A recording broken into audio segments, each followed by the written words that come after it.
Olá a todos, essa é a segunda aula de História da Arte 1, História da Arte no Brasil e América Latina, um dos cursos de bacharelado e licenciatura em artes visuais. Nós vamos falar hoje um pouco sobre arte indígena. Bom, é sempre difícil começar a falar de arte indígena, porque na verdade nós sabemos pouco e nós usamos um conceito de arte que é um conceito ocidental, um conceito que nasce na Europa, para falar da produção visual e na verdade da produção em outros campos artísticos dessas populações. Vejam que as populações indígenas no Brasil, segundo um censo de 2010, nós temos 305 povos diferentes, com línguas diferentes e culturas diferentes, né? Então, quando falamos em artes indígenas, é preciso pensar que nós estamos fazendo, em primeiro lugar, uma generalização. Tá? Então, é necessário pensar que, ainda que haja semelhanças de família entre a produção artística desses vários povos, né, elas têm especificidades muito grandes. Por isso também nós precisamos falar em artes indígenas e não arte indígena, porque a arte indígena envolve também não apenas a produção de objetos, seja objetos de cestaria, produção de ornamentos e assim por diante, como também artes efêmeras, como a pintura corporal, a dança, o canto e assim por diante. Então, entre as produções das artes indígenas, a gente tem que pensar que a sua produção é muito mais ampla. Ela envolve tanto objetos cotidianos quanto objetos de uso ritual. E o embelezamento desses objetos, assim como dos corpos humanos, perpassa toda a produção material. Essa ideia de um embelezamento de todos os objetos, assim como dos corpos humanos, que inclui essas manifestações efêmeras como a dança, a música e a cultura cultural, aponta para um fato de que a produção visual indígena ela se relaciona como um todo com o sistema cultural global dessas culturas.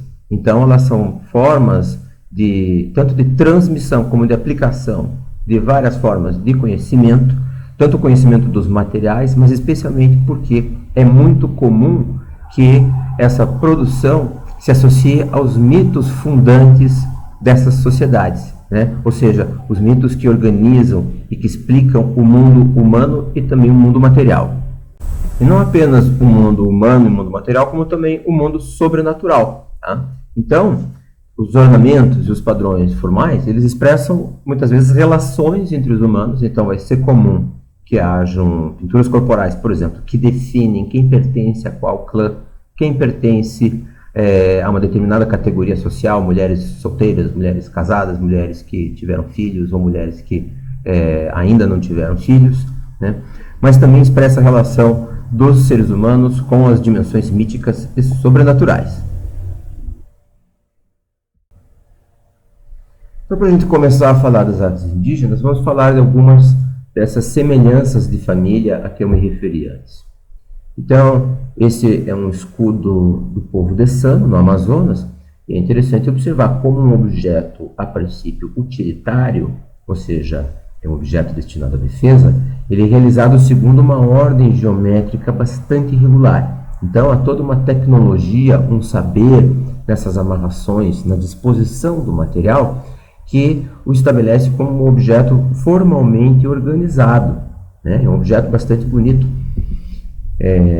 Então, quase todos os objetos utilitários entre os povos indígenas brasileiros, eles recebem uma decoração, quase sempre uma decoração de caráter geométrico.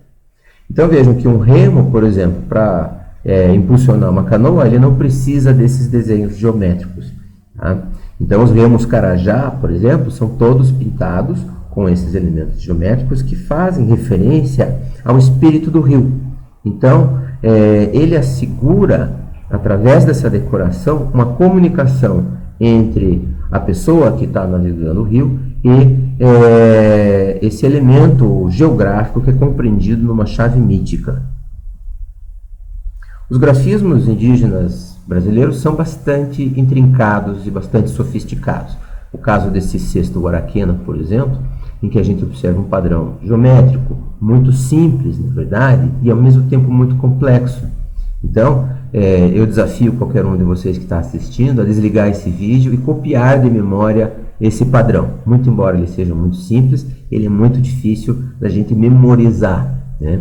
E vai haver também um grande aproveitamento nesses grafismos dos espaços positivos e negativos, ou seja, a gente pode observar o desenho das linhas na palha clara ou as linhas escuras, né? Considerando então essas linhas como a figura. Para a gente se aprofundar um pouco na questão propriamente mitológica da produção artística indígena, vamos observar um pouquinho como é a produção dos povos Wayana e Aparai. Tá? Esses são povos que, de língua caribe, eles vivem na fronteira do Brasil com o Suriname, geralmente próximo ao rio Paru, num lugar que se chama Parque Nacional do Tumucumaque, no Pará, em torno desse rio Paru do Oeste. Fica no extremo norte no Brasil, como a gente pode observar nesse mapa, né? São numerosas aldeias e, na verdade, esse povo Wayana e Aparai, eles vivem também no Suriname e na Guiana Francesa. Então, eles são bastante espalhados aqui nessa região do extremo norte do país. Então, segundo a mitologia dos povos Wayana e Aparai, todos os objetos surgiram a partir de modelos primordiais, né? Como você tem esses modelos ancestrais, as criações, os objetos que eles realizam em seus grafismos não são entendidos como pertencentes a eles. Eles não se entendem exatamente como autores. Os Wayana, eles são apenas usuários e experimentadores destas criações, né? A antropóloga Els Lagru diz que o indígena que produz seu objeto é uma espécie de radiotransmissor. Ele recebe, então, esses modelos da tradição e os atualiza no presente através da realização de objetos no hoje, no agora. Então, nessa criação primordial, cada ser recebeu originalmente um padrão decorativo que eles chamam de mirikut ou milikut. Esses padrões geralmente estão ligados a animais sobrenaturais ou também a plantas. Então, a única exceção a toda essa criação é o ser humano. Ele se diferencia dos animais porque ele pode modificar o seu padrão decorativo. Como ele é desprovido de desenhos, ele, ao decorar o seu corpo e decorar os seus objetos, ele incorpora aspectos que estão ligados a esses padrões que vêm da natureza. Então, são aspectos como força, esperteza e potencialidades de diferentes animais.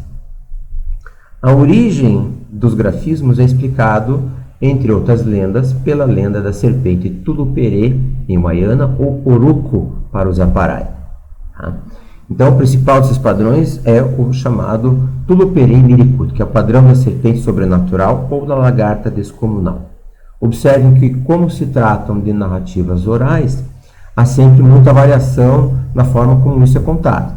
Tá? Então, segundo a lenda, essa entidade, Tuluperê ou Oruco, ela vivia no Igarapé Sique, é um igarapé que é um dos afluentes do rio Paru do Oeste, né? E esse igarapé dividia os povos Wayana e Aparai.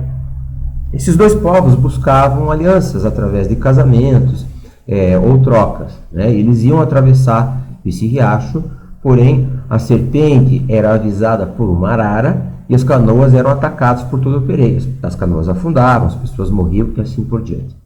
Como ninguém via isso acontecer, isso gerava uma situação de constante guerra entre os Wayana e os Aparai, porque afundava uma canoa e um povo acusava o outro, né, de ter feito uma ação de caráter bélico. Finalmente, depois de algum tempo, os Wayana vão matar essa serpente. Tá? Em algumas versões são os Wayana e os Aparai que juntos vão eliminar esse inimigo sobrenatural. E durante a luta, eles vão ver esses padrões desenhados no seu corpo, vão ver muito rapidamente, né? Segundo a lenda, os Aparai vão ter mais tempo para olhar esses padrões, porém, ambos os povos vão passar a copiar esses grafismos na cestaria, na tecelagem, na pintura corporal e assim por diante. Observem o papel importante que tem nessa lenda o olhar, né? Ou seja, foi preciso que essas pessoas observassem esse padrão da natureza, né? Desse inimigo que foi vencido, e a partir de então incorporassem esse padrão e com isso incorporassem também parte da sua força e dos seus poderes. Então, os grafismos que aparecem na cestaria, é uma cestaria feita do material chamado arumã, que é essa espécie de palha, eles originalmente partem dessa lenda. Tá? E vejam que como sempre, a gente vai ter esse excedente decorativo com relação ao aspecto meramente utilitário, né? Esses cestos eles funcionam independente do desenho, porém, dentro da mitologia, dentro da mentalidade desses grupos, esses padrões são estritamente necessários porque estabelecem uma conexão dos objetos com as suas origens, com os seus modelos primordiais. Então, alguns desses desenhos, eles representam animais inteiros. É o caso, por exemplo, desse padrão, que é chamado de Quatipuru, né? e que é definido como onça com rabo de coati. Tá? Então, a gente vê ele representado aqui junto a outros padrões, né? E essas cruzinhas aqui seriam os grãos que ele acabou de comer ou ainda vai comer. Outros padrões, eles são partes, eles nascem a partir de partes de objetos. É o caso desse belo padrão, que eles chamam de Aruma Miti, que é a raiz de Arumã, e que teria como ponto de partida a raiz da própria palha que é utilizada para fazer os cestos. As lendas das origens dos objetos, elas incorporam também aspectos violentos, aspectos incontroláveis. Então, no caso das flechas para os Wayana, originalmente as primeiras flechas elas eram providas de olhos e elas tinham vontade própria. Então, o que a lenda narra é que a flecha escolhia os seus alvos e acabava atingindo então seres humanos, né? Acabava atingindo coisa que não era para atingir. Vejam que uma flecha ela não precisa necessariamente de padrões decorativos para voar, né? O seu voo, a sua trajetória é definida, claro, pela regularidade das peças de que ela é composta, pelo amarramento. Vejam que é muito preciso, né? E o corte também da plumagem que é empregada na construção dessas flechas, mas elas são profusamente decoradas, tanto na ponta, quanto também na seção em que é realizado o amarramento, que a gente pode observar nessa flecha aqui, né? Nesses dois lugares. Esses padrões do amarramento da emplumação das flechas, eles são chamados de Talimiliquém. E segundo a lenda Wayana, eles têm o objetivo de dominar e, na verdade, cegar as flechas, porque originalmente, como elas tinham olhos, elas escolhiam, né, os seus alvos, e na lenda a flecha originária ela pede para ter os seus olhos retirados, né? Então, o padrão também tem esse papel de articular o objeto utilitário, né, com a sua lenda de origem e assegurar o domínio do ser humano sobre estes objetos. As lendas de objetos que se revoltam, objetos que adquirem vida própria, são recorrentes no pensamento ameríndio. A gente vai encontrar isso, por exemplo, na cultura Moche, no Peru. Tá? Então, é um aspecto etnográfico que se repete em diferentes culturas.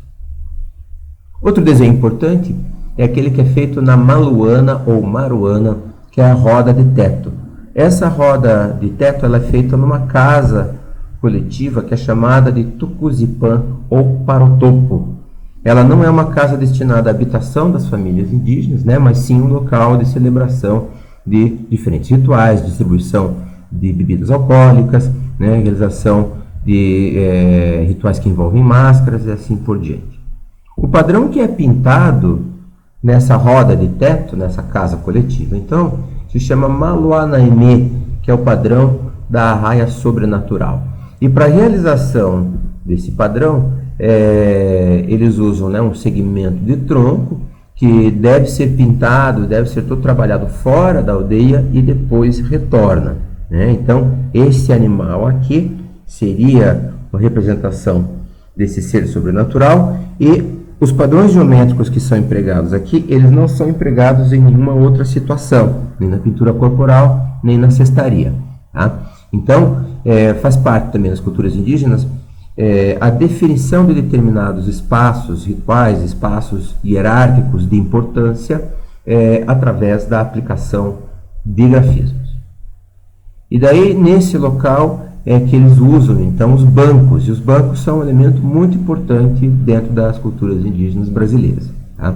Veja que cada banco é destinado a um determinado tipo de pessoa. Então, existe banco para homem, banco para mulher, banco para os jovens. Existe também o banco para os homens mais velhos e para os homens mais importantes. No caso desse banco aqui, vejam que ele é uma representação de uma onça, tem a carinha da onça aqui, né?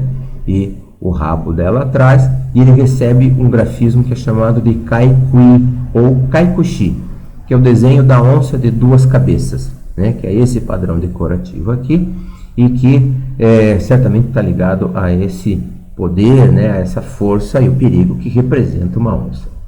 Então, o que a gente depreende dessa breve exposição, né, da produção indígena é que as artes indígenas, como um todo, elas se articulam com o cotidiano das pessoas, desde fazer uma flecha, até fazer um cesto, até gestos simples como o sentar, né? Então, ela se articula com a cultura como um todo, né? Realizando a ligação, então, desses indivíduos, dessas pessoas, com a sua compreensão do cosmos e construindo, assim, o mundo humano, né? Construindo esse mundo em que eles vivem e que se articula com aquilo que eles entendem como sendo o seu passado e aquilo que eles entendem como sendo a sua origem. Por hoje é isso. Agradeço a audiência de todos, né? E nós nos vemos na próxima aula.